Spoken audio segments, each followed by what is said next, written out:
Hi everyone, welcome back to my channel. I'm so excited to be filming today's video because you might notice I have a different background behind me, and that's because I am in my new apartment.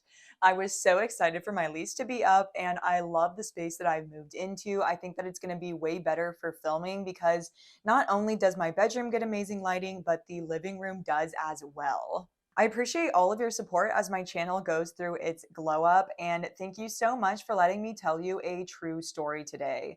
This is a solved case that spanned over a decade. But this is a case that occurred inside an Islamic household in Irving, Texas. Yaser Said was born in Sinai, Egypt, but came to the US on a student visa in 1983. 30-year-old Yaser became enamored with Patricia Owens, and they got married in February in 1987. And he actually had to get her parents' permission because she was just 15. She was literally half his age. So we're already off to a bad start. 10 months after the wedding, Patricia, who was still a child herself, gave birth to their first child. They had their kids in pretty quick succession. So Amina was born in 1989, Sarah was born in 1990, and then they actually had an older brother named Islam who was born in 1988. He was the oldest, but I feel like in a lot of households, the oldest son, when they're like the oldest child, they don't really get treated as if they're the oldest, and they don't mature as quickly. Sarah and Amina were definitely held to a different standard than Islam, and I'm going to get into that in a second. Also, one of the people in this story is named Islam, but they also follow the Islamic religion. So just keep that in mind. There's going to be like two Islams that I'm mentioning, and one's the religion and one is an actual person. So, as if marrying someone half his age wasn't a red flag enough, Yasser had a very quick temper. Patricia said that one time she touched the back of his neck and he just snapped and he turned around and started strangling her. And this is when she was pregnant with their first child. Patricia also said in an interview that Yasser was angry with one of his coworkers, and after work one day, he waited in the parking lot for this coworker to walk out. Yasser then ran over him with his car, and that man later lost his life. According to Patricia, Yasser's father paid a bunch of money to make the situation go away so that his son wouldn't face charges. This is all from an interview that I saw with Patricia. You'll see that she might be an unreliable narrator when it comes to this story, but I wanted to include that because Yasser was a very angry person, and this situation should have been stopped long before it got to the point that it did. So Yasser was very wary of American culture. He felt that it was way too provocative, and he really wanted to shield his family from the sins of American culture. He kept a very watchful eye on his daughters that went beyond strict. He basically was obsessed with his daughters, and issues started when Sarah and Amina were just little kids. So in October 1998, Amina and Sarah, who were 9 and 8 years old respectively, came forward and said that their father had been touching them inappropriately. These allegations were reported to the Hill County Sheriff's Office, and the girls were removed from the household. They told the police what happened, and they went into details of what was happening in the house and what their father was doing to them. Patricia also swore in an affidavit that yes, her husband was molesting their two daughters. However, just 13 months later, the girls recanted these statements and said that they'd lied because they wanted to live with their grandmother. Sadly, this situation would only get worse. It's unknown if Yasser continued to abuse Sarah and Amina in a sexual sense, but he definitely went over the top with controlling behavior and monitoring what they were doing and the way that he would talk to them. And it definitely was in the abuse territory rather than just a strict parent. He was definitely hitting them as they entered high school. And it's so odd. He just had like an overall obsession with exerting authority. Yasser filmed everything. He was like one of the characters in the Paranormal Activity movies. Like he was just constantly walking around with a camera, and this literally is like a found footage horror film. Just seeing the way that he would film his daughters, and it was just so creepy. Like he would zoom in on like their bodies and be like talking about how beautiful they were. He would film them without them knowing. He would literally sit in the parking lot of their workplaces and film them through the windows. Even though they were dealing with so much hurt and pain at home, Sarah and Amina really flourished at school. They had a really good group of friends, but it was just so sad because they had these friends, but they could really only talk at school because their weekends were basically spent being prisoner in their own homes.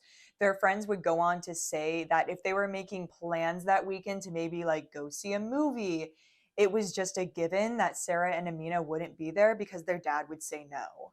So Yaser worked as a taxi cab driver, and Amina and Sarah were excelling in school. They were also receiving really good feedback at their side jobs that they had. But it's so sad because the girls would literally have to play dumb when Yaser was around because they thought that maybe if he thought that they were stupid, that he'd be less suspicious and less harsh, but this didn't really work. Younger Sarah was definitely on the shyer side, but Amina had a very bold personality, and you can really see this in the videos that their dad would film. Hi, Amina. Hi, Dad. Are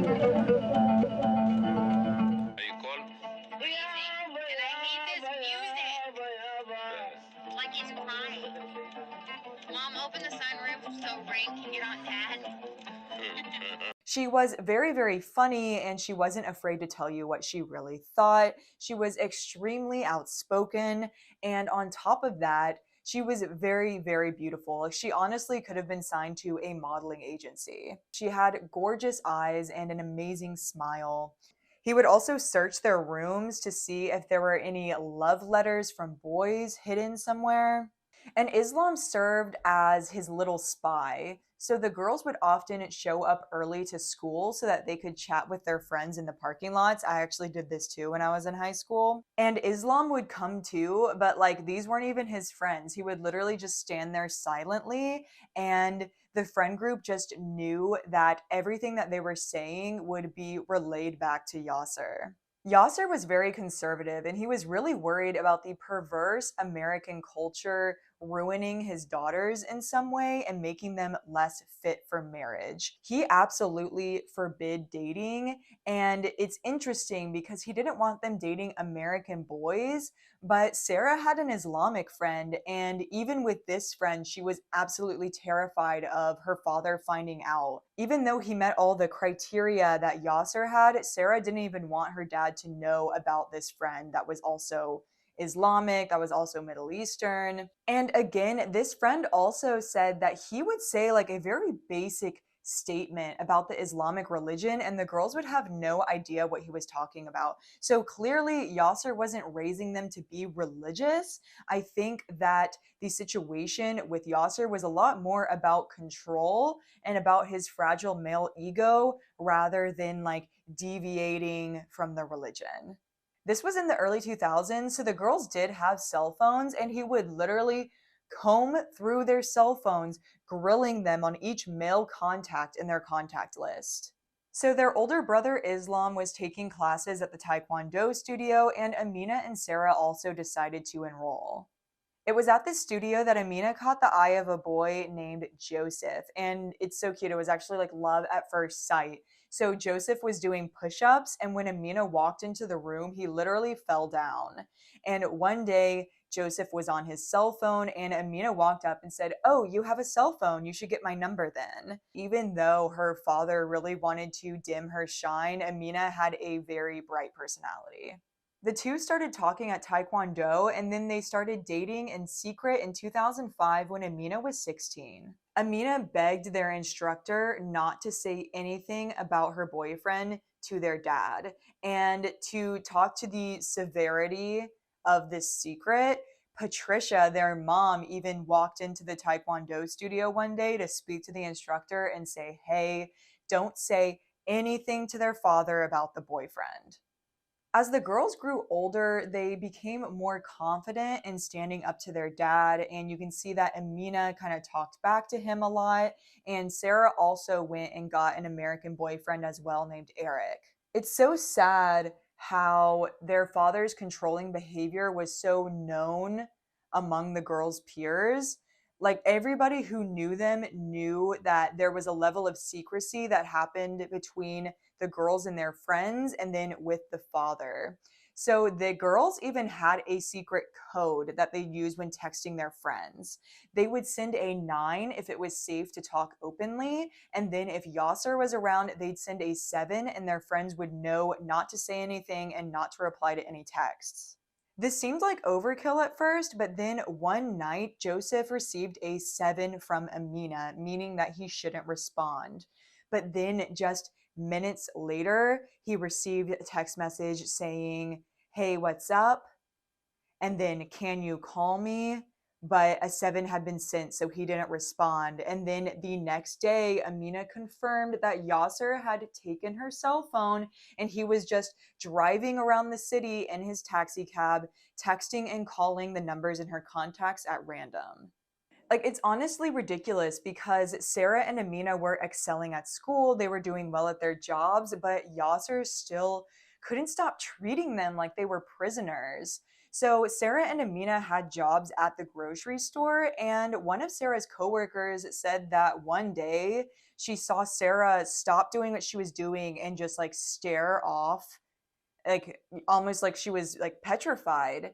And there was this, Middle Eastern older man standing in the grocery store staring at her, and he just walked away without saying anything. And it was Yasser. It was this like power play to let Sarah know that he could show up to her work whenever he wanted.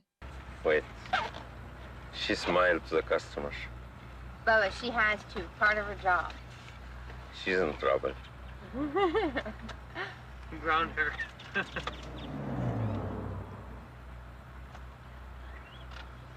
She's too happy. You need my. Yeah, she left. She opened conversation too. She's really in trouble. She's not leaving the house until she's 40.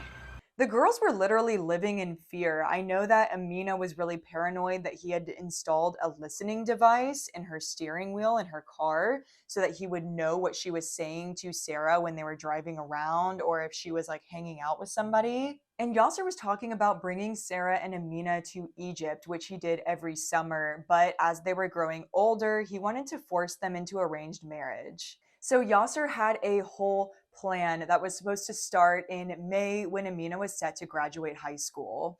He had already picked out a suitor for her back in Egypt, and she was supposed to move to Sinai, Egypt to marry this man. Yasser didn't care about Amina's career goals. She wanted to go to school to be a doctor, and she was set to enroll in Texas A&M, which again is like a respected school. But he doesn't care about any of this. The average parent would be so proud of their daughter, but no, literally all he cared about was his daughter's doing exactly what he said.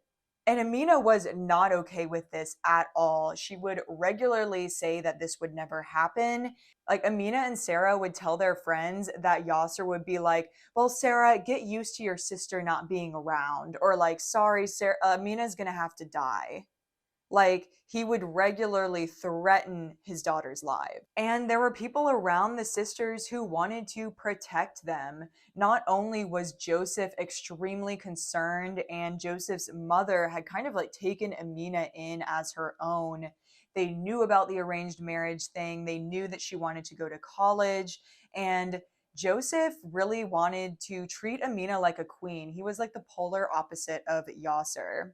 He even had plans to propose to Amina. They walked around school with these like plastic promise rings. Sarah's boyfriend Eric was also really concerned for her safety, and Patricia's sisters, so the girls' aunts on their mother's side, were also extremely concerned and wanting to help. But Yasser's violent temper just made it so difficult. And not only was Yasser a scary, angry person, but he also owned a gun. The girls really didn't want anyone showing up to the house unannounced to try to like save them because they were worried about how the situation would escalate knowing that Yasser had a gun. And then another thing that makes abuse so sad is that even though Yasser was so evil to his daughters, they still cared for him. They didn't want to report any of this because they didn't want him to go to jail. Because he was monitoring Amina's cell phone so closely, she and Joseph started carrying around a notebook that they'd write notes to each other in. But one day, when Yaser was raiding Amina's room, he found this notebook. Amina tried to lie and say that it was an imaginary boyfriend and that like both sets of messages were from her, and she would like write to herself pretending to be her boyfriend, but it was like two completely different sets of handwriting, and Yaser did not buy this. He literally tried beating the name out of Amina. She showed up to school and her mouth was so swollen that her lips were basically embedded into her braces. Like, so at one point, Amina failed to show up for Taekwondo, and she didn't show up to the next class either. And months went by without a word. And Joseph was extremely concerned. And eventually, one day, their Taekwondo instructor received an email from Amina. Yaser had secretly bought a house in Louisville, which was 60 miles away, and literally overnight, he had packed up and moved the family. Of course, even the strongest person would really struggle with the situation that Amina and Sarah were faced with, and at one point, Amina even tried to take her own life. At Christmas time in 2007, Patricia finally stepped up and did something for her daughters. She fled with them to a covert location in Oklahoma. The house was literally divided. Sarah, Amina, and Patricia were living with some of Patricia's relatives in Oklahoma, and Islam and Yaser were living back in Texas. Yaser would bombard Patricia during this time with phone calls. At one point, the family even had to unplug the house phone because he was literally calling every 15 minutes and the ringing was making it unable for them to sleep. Like he would call every 15 minutes on the dot, which is classic, like scary abuser behavior. Eventually, Patricia agreed to move their daughters back in with their father and brother. What's sad is that even though Sarah reluctantly agreed, Amina still refused, and Patricia tricked her. On December 31st, she told her daughters that they were going to put flowers at their grandmother's gravestone. But instead, once they got in the car, Patricia drove Sarah and Amina back to Yaser. It's so sad that she betrayed them, and rather than driving them to their grandmother's grave, she was driving them to their own grave. On January 1st, 2008, just one day into living together as a family, Yaser sat the family down and said that he wanted to reconcile with Sarah and Amina. He told them that he wanted to take them out to dinner so that they could build a game plan of how things would be moving forward with him being less strict. The rest of the family wanted to go, but Yaser said no, this was a treat for the girls. And a few hours later, 911 received this call. What's going on, ma'am?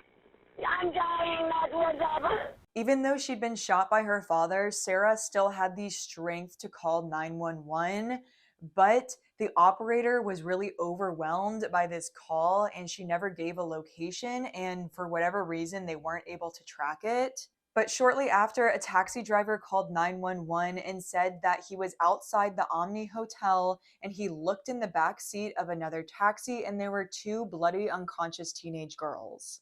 Sarah, who was 17, and Amina, who was 18, were pronounced dead at the scene. Amina had been shot twice in the chest and Sarah was shot 9 times. And this again goes to show that no matter what Yaser did, he could not control his daughters and they would stand up for themselves.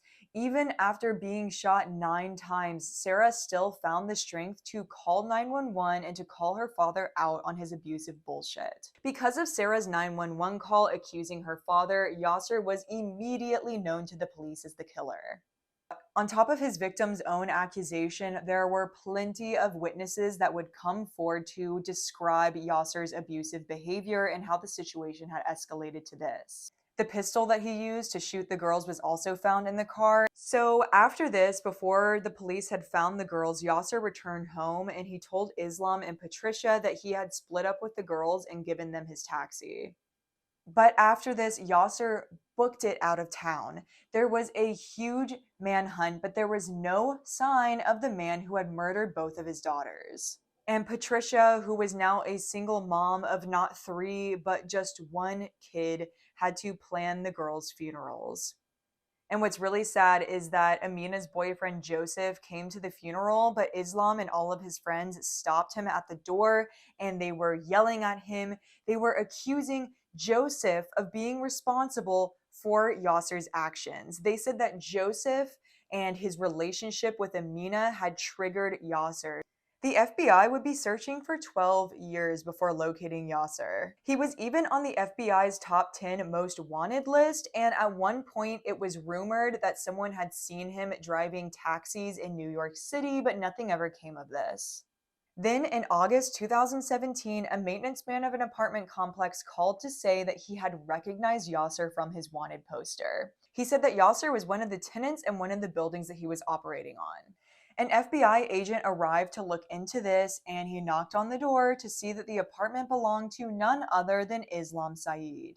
He asked Islam about the whereabouts of his fugitive father and he described Islam as getting extremely upset by this and not cooperating.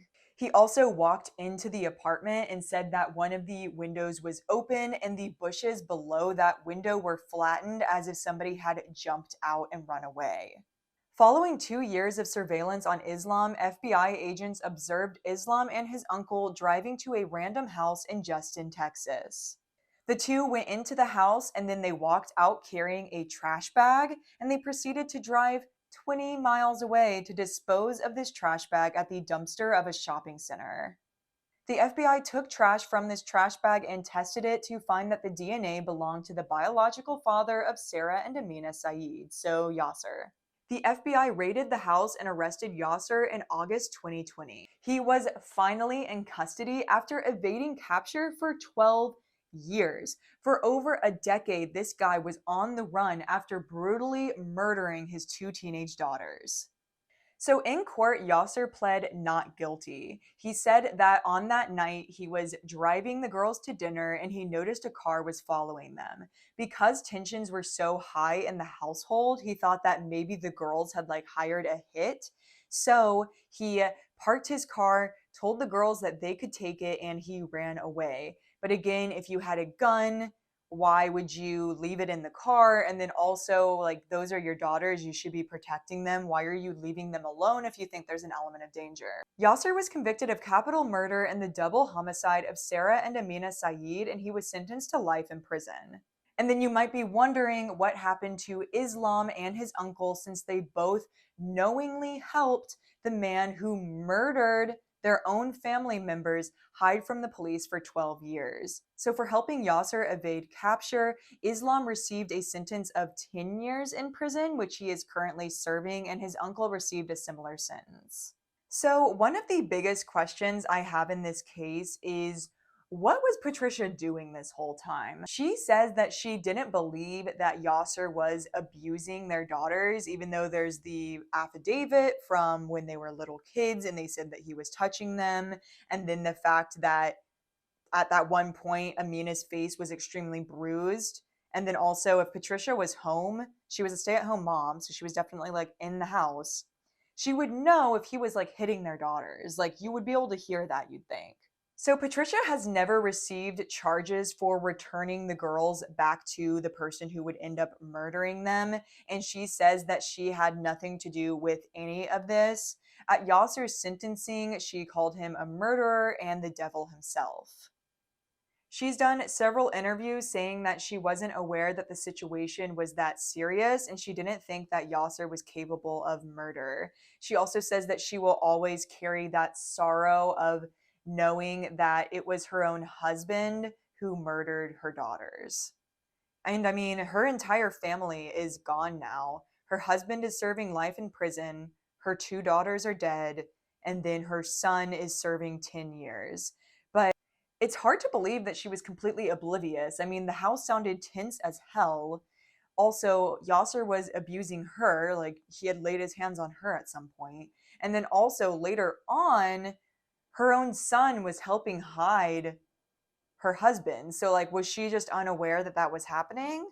I don't know. Let me know what you guys think in the comments. I don't think Patricia's ever going to receive any kind of charges for this, but also I guess her losing her entire family is also kind of punishment in and of itself. Let me know what you guys think about the case of Sarah and Amina Said. I think this case is absolutely tragic because you can see in the videos how vibrant their personalities were, and knowing that they were so intelligent, it's sad to think about what they could have achieved if they had a father who was actually supportive of them.